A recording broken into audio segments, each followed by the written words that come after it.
desprende de manera clara el proceso dialéctico o el proceso de la negación determinada, de la inmanencia de esta discusión, y entonces se regresa hacia la autoconciencia. Dice que el problema es que cuando el siervo es siervo, tiene que tener autoconciencia, y la única manera de reafirmar esta autoconciencia de ser siervo es apropiándose de su trabajo.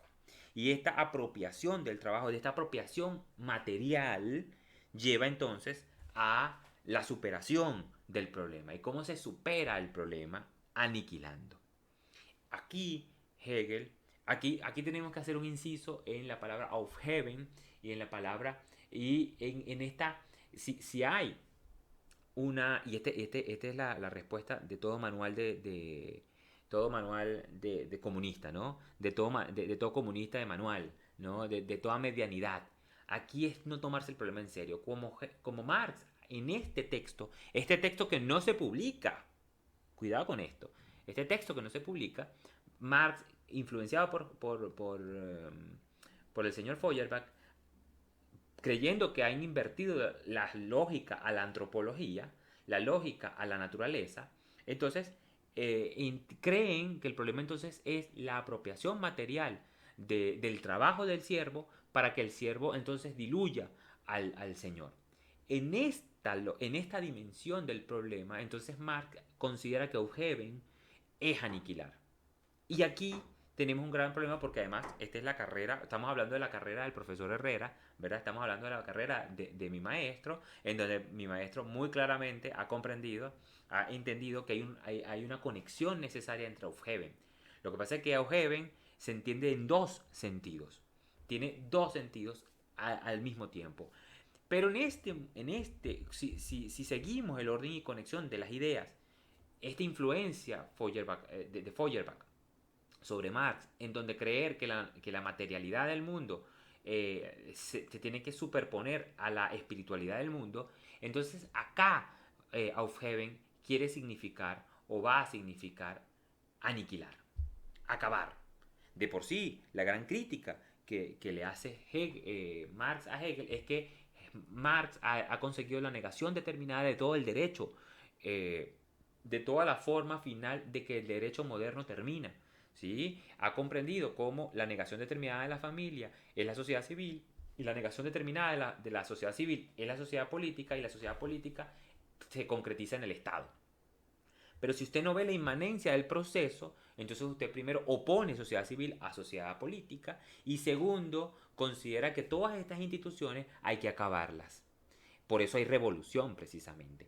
Este joven Marx, como toma el camino, esta bifurcación, y todavía está enajenado, creyendo que las leyes del entendimiento no son las leyes de la realidad, ¿no? Entonces efectivamente considera que lo racional no es real.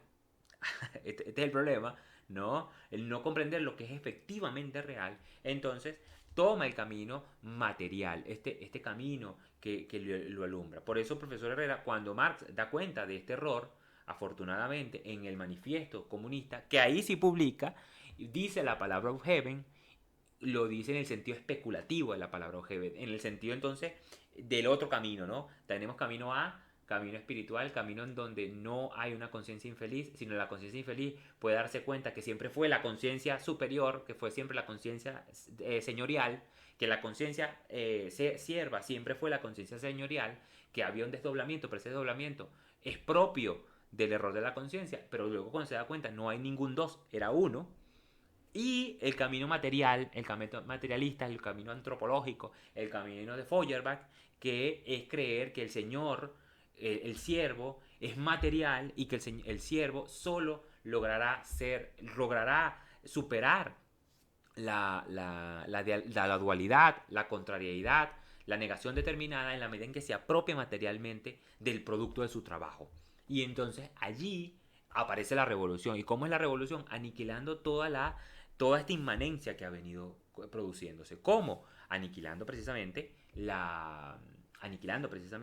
este proceso dialéctico de las instituciones que hacen que el Estado sea Estado, por ejemplo.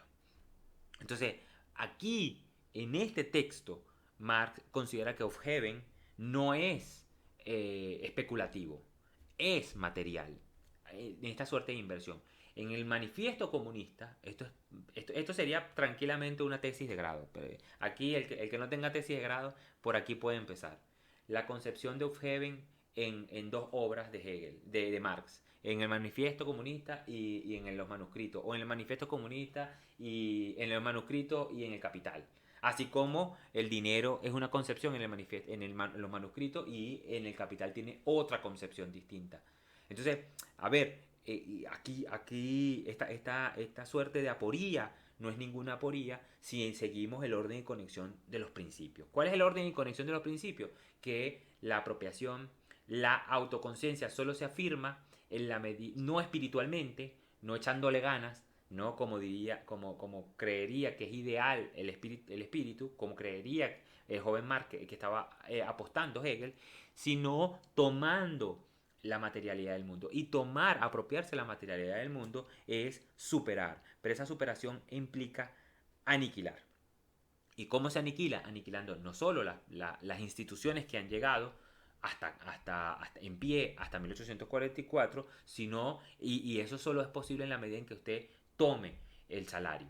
Entonces, esta enajenación, la enajenación para este joven Hegel, para este joven Marx, perdón, es la apropiación del trabajo y la apropiación material. Por eso cuando dice la enajenación en Hegel es muy maravillosa, pero toma el camino, esta bifurcación, camino Hegel, camino espiritual, y se contenta, se concentra en la superación de la autoconciencia y el avanzar al espíritu objetivo. Es espiritual la solución hegeliana. Y esto no nos gusta, esto no sirve, porque lo que se trata es que el obrero pueda hacerse dueño de su trabajo, convertirse en un señor.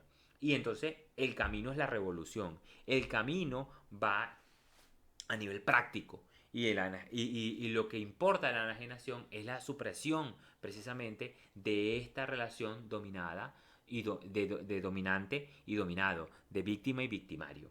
Entonces, para Marx, este problema, y entonces aquí tomo el asterisco que he hecho anteriormente a través de precisamente la explicitación de la dialéctica.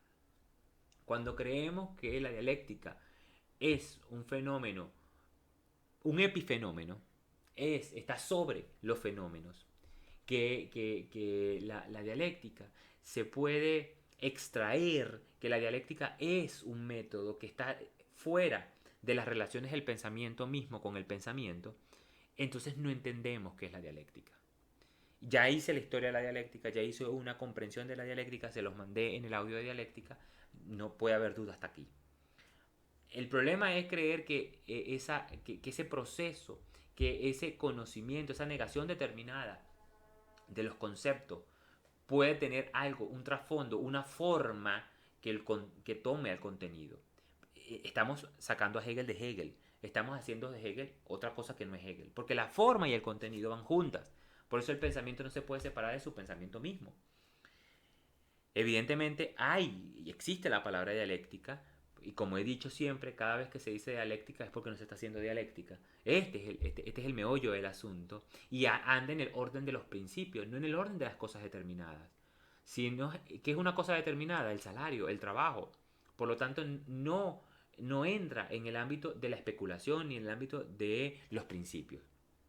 Precisamente por esto, aquí Marx, en esta explicación de qué es Aufheben y qué es la especulación o el camino especulativo, erra y no puede dar cuenta de esto que he tratado yo de exponer acá, de cómo comprender, cómo separar, y por eso cuando uno lee a alguien que dice ser marxista y cita los manuscritos para decir que Marx es opuesto a Hegel, que Marx no es filósofo, sino que es revolucionario, es un tipo que quiere salir de la filosofía, que es economista, en realidad no está entendiendo el problema. En realidad confiesa que efectivamente tiene que hacerse de estos escritos juveniles en donde todavía hay una evolución del pensamiento de Marx y que además son escritos, manuscritos. O sea, cuando digo manuscritos, papel de trabajo.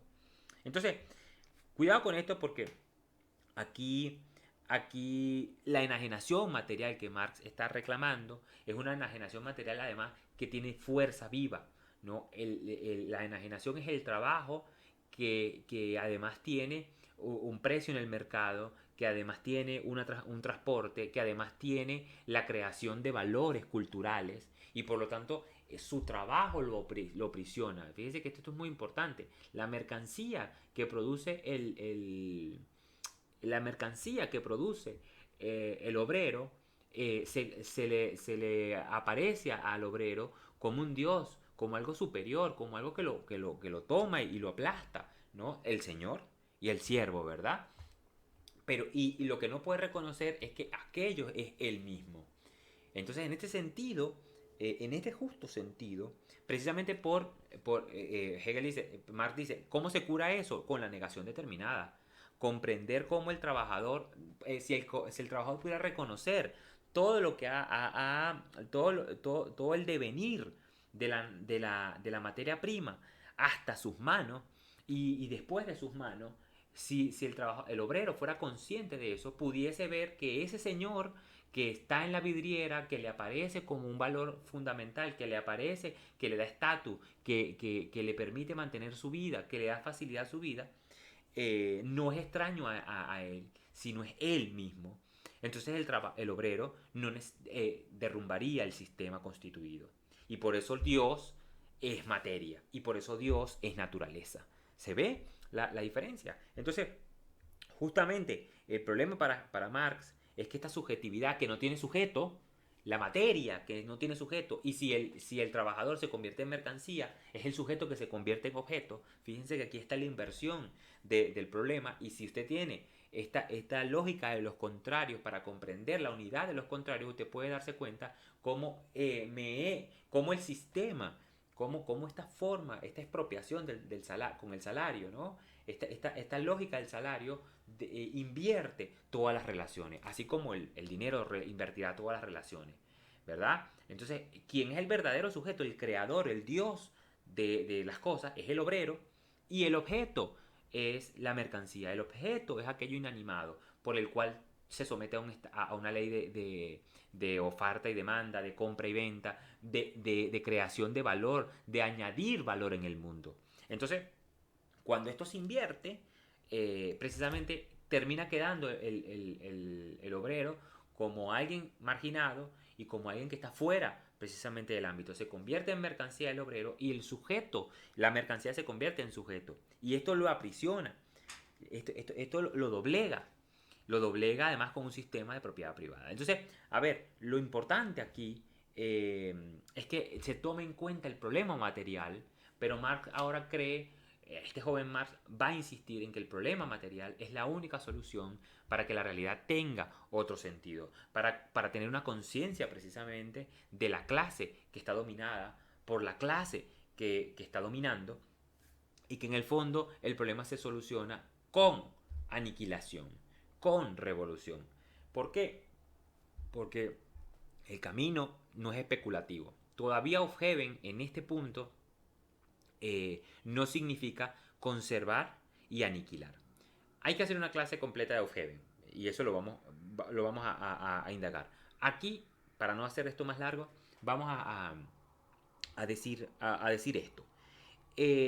Aufheben evidentemente es un término alemán que significa dos cosas contrarias. Dos cosas contrarias, pero eh, al mismo tiempo correlativas y al mismo tiempo especulativas. Es aniquilar y conservar. Es, es superar y conservar. Entonces, no en dos sentidos distintos, al mismo tiempo, ¿verdad?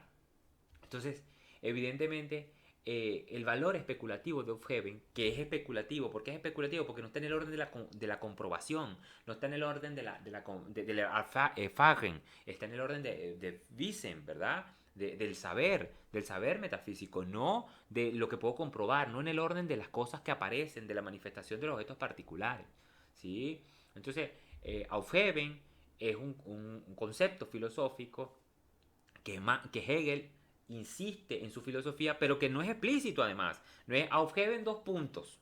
En la ciencia de la lógica no tenemos Aufheben dos puntos. Es la lógica que está subterránea a toda la ciencia de la lógica, que además es dialéctica, pero tampoco dialéctica es una cuestión explícita. No hay un apartado. La dialéctica es dos puntos. No.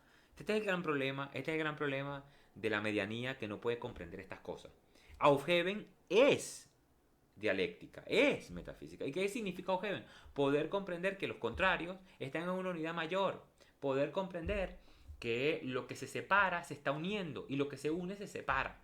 Es la unidad de la unidad y la diferencia. Es la unidad de la unidad y la no unidad. ¿Sí? Es la unidad de la identidad y de la diferencia. Entonces, justamente esto es lo que le permite, precisamente este Aufheben, de que conserva y supera, de que conserva y aniquila, efectivamente aparece en el siervo y el Señor.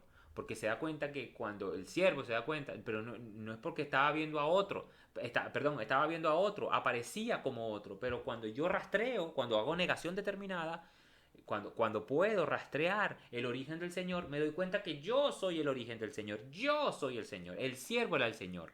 Y por eso entonces esa conciencia desgarrada vuelve a una unidad. Porque la filosofía no es más que darle unidad a la multiplicidad. Desde siempre y para siempre. Darle logos a lo que es distinto y diverso. Poder comprender que el devenir es lo que permanece. Pero eso es una contradicción, profesor. Bueno, pero ¿qué te tiene que seguir? Por eso la filosofía siempre va a estar no en los problemas de Erfagen, no en los problemas que se comprueban, no en los problemas matemáticos. Esto no es consistencia e inconsistencia. De eso no se trata la filosofía. La filosofía se trata cuando hay inconsistencia. Ahí es donde necesitan filósofos para poder comprender qué es lo que está pasando. Y uno dice, sí, es inconsistente, pero tiene sentido. Es inconsistente, pero es fundamental. Es inconsistente, pero eso es lo que permite. Precisamente, si todo lo racional, todo lo lógico, según los medievales, se sostenía en qué? En lo más irracional y lo más ilógico. ¿En qué? En Dios. Dios que no tiene causa. Todo tiene causa menos Dios. Ok. Entonces, o es una arbitrariedad mía, o hay un proceso lógico que me permite comprender este avance, este devenir, esta conexión entre dos cosas de naturaleza completamente distinta. Entonces, efectivamente, Aufheben, para hacerlo lento, fíjese, necesitamos una clase de Aufheben. Y me estoy alargando. Pero bueno, termino.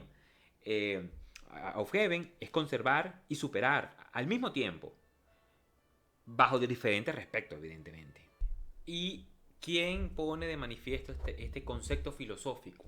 ¿Quién es el que pone en la órbita filosófica el término Aufheben? Obviamente que Kant, ¿verdad? Evidentemente, qué raro Kant. ¿A dónde lo pone? Lo pone en la fundamentación de la metafísica de las costumbres. En el capítulo, en la parte 3, yo siempre voy a citar este texto, en la última parte, cuando fundamenta la libertad. Nada más y nada menos, cuando Kant está hablando de la libertad, en la aporía más importante, o en la aporía que es trascendental para Kant, que es mantener el orden, la objetividad del mundo y al mismo tiempo proponer la libertad de los hombres, ¿verdad? Entonces, como la solución kantiana, que bueno, no vamos a dar aquí cualidades a esa solución, pero la solución kantiana es precisamente Aufheben, pensarnos como si fuéramos libres. Entonces, pensarnos como si fuéramos libres es Aufheben, ¿verdad?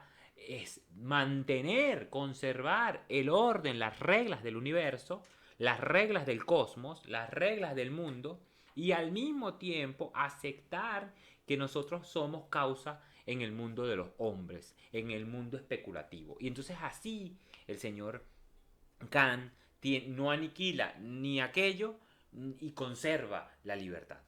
Pero para Kant, como si fuéramos libres, significa entonces, ha tomado el énfasis de este concepto dual de este concepto metafísico, especulativo, porque está en el orden de las especulaciones, ¿verdad? Metafísica de las costumbres. El señor que dijo que la metafísica no servía en la crítica de la razón pura, hace una fundamentación de la metafísica de las costumbres, precisamente porque le interesa es la libertad, le interesa la moral. Entonces, cuando Kant en ese tratado de la metafísica de las costumbres, en la parte 3 dice Aufheben en el sentido de aniquilar. Es decir, dice Aufheben en ese sentido, en ese énfasis de que podamos comprender las dos cosas al mismo tiempo sin aniquilar aquello, ¿verdad? Conservando el orden de la naturaleza. Porque el orden de la naturaleza es lo que produce verdad en el mundo. ¿Sí? ¿Sí? ¿Me quedo con libertad o me quedo con la verdad? ¿Con cuál me quedo? Según Kant en ese libro. Hegel, Hegel evidentemente toma otro camino, afortunadamente para la filosofía eso es así, y Hegel comprende que le da el ámbito especulativo, es que es las dos al mismo tiempo, y hay una superación, por eso Aufheben es difícil la traducción, pero en este caso es superar, y la superación no implica la aniquilación, sino la tensión entre ambos opuestos, y esos ambos opuestos no son ningún opuesto, hay una negación determinada. Entonces, hay una inmanencia entre ambos opuestos. Y es comprender entonces y permitirle la realidad a la libertad, que la libertad tiene además. Justamente en este ámbito especulativo, Aufheben tiene un peso en la filosofía. Y es dialéctica, y además de ser dialéctica, eh, es, eh, es especulación, es metafísica. O sea, cuando se habla de dialéctica, de praxis, se está hablando precisamente en estos términos.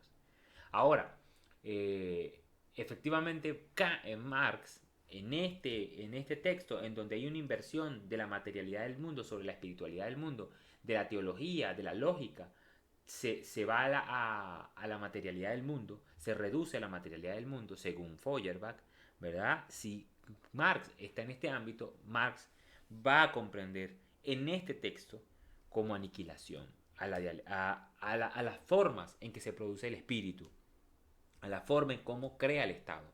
Y por eso la solución siempre será revolución. Afortunadamente Marx, en los próximos escritos veremos que va a reformular esto. Y va a reformular esto en el punto más crucial y en donde más insiste en que Marx toma la vía kantiana de creer que Aufheben es aniquilación y va a tomar la fórmula hegeliana que es superación, que es conservar y superar al mismo tiempo. En este escrito del manifiesto comunista. En el manifiesto comunista, la superación de la propiedad privada no es aniquilar la propiedad privada, es superar la propiedad privada, tal cual como escribe mi maestro, el profesor Herrera, en la traducción que leeremos del manuscrito del manifiesto comunista. Precisamente por este punto. Justamente cuando no vamos en el orden de los conceptos, Marx se hace un Marx pobre, un Marx que está lanzando piedra, un Marx que en realidad termina siendo un socialista, ¿no? Un Marx de respuestas tibias, de respuestas absurdas, de creer que todo se puede resolver de alguna manera en este ámbito en este ámbito sin ir a las fuentes del sistema, sino dentro del sistema. Y Marx es el Marx que usted pueda encontrar en cualquier defensor filomarxoide y en cualquier crítico que le repugna lo marxista. Pero como no estamos en una escuela de filosofía y como nosotros pretendemos tomarnos en serio este asunto, pues tenemos que irnos entonces en el ámbito de los principios. Bueno, lo dejamos hasta acá.